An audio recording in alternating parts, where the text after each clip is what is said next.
గొలుసు దొంగతనానికి ప్రయత్నించిన కేసులో నిందితుడిని పోలీసులు అరెస్ట్ చేశారు. సంగారెడ్డి జిల్లా పటాన్చెరులోని ఓ మెడికల్ షాప్ లో పనిచేస్తున్న మహిళా మెడలోని గొలుసు అపహరించేందుకు నిందితుడు ప్రయత్నించాడు. ఆమె ప్రతిఘటించడంతో దుండగుడు పరారయ్యాడు.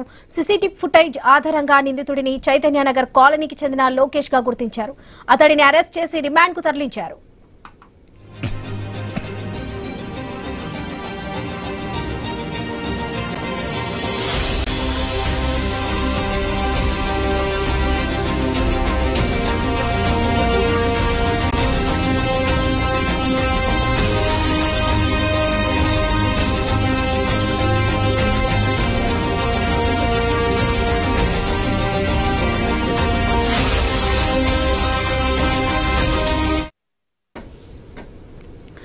గొలుసు దొంగతనానికి ప్రయత్నించిన కేసులో నిందితుడిని పోలీసులు అరెస్ట్ చేశారు. సంగారెడ్డి జిల్లా పటాన్చెరులోని మెడికల్ షాప్ లో పనిచేస్తున్న మహిళా మెడలోని గొలుసు అపహరించేందుకు నిందితుడు ప్రయత్నించాడు.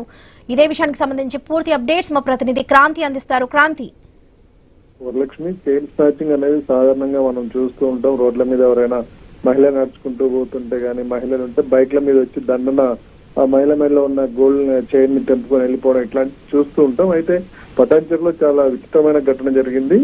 ఆ పటాన్చెరులోనే అపోలో ఫార్మసీ మెడికల్ హాల్లో నిఖిత అనే ఉద్యోగి ఆ వస్తువులు చదువుతూ ఉండగా ఒక వ్యక్తి దర్జాగా షాప్ వచ్చాడు. కస్టమర్ లాగా వచ్చిన అతను ఆ అమ్మాయి మెడలో ఉన్న బంగారు చైన్ తీసి గుంజుకునే ప్రయత్నం చేశాడు. అయితే ఆ అమ్మాయి గట్టే పెంగులాడింది.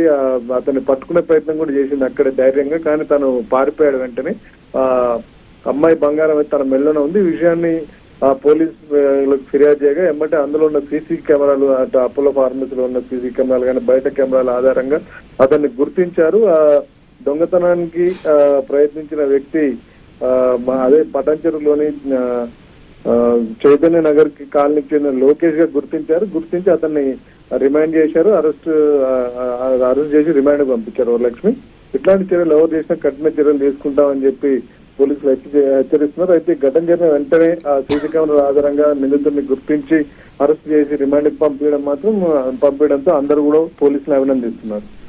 Right Kranti, thank you. Bulletin లో స్పీడ్ న్యూస్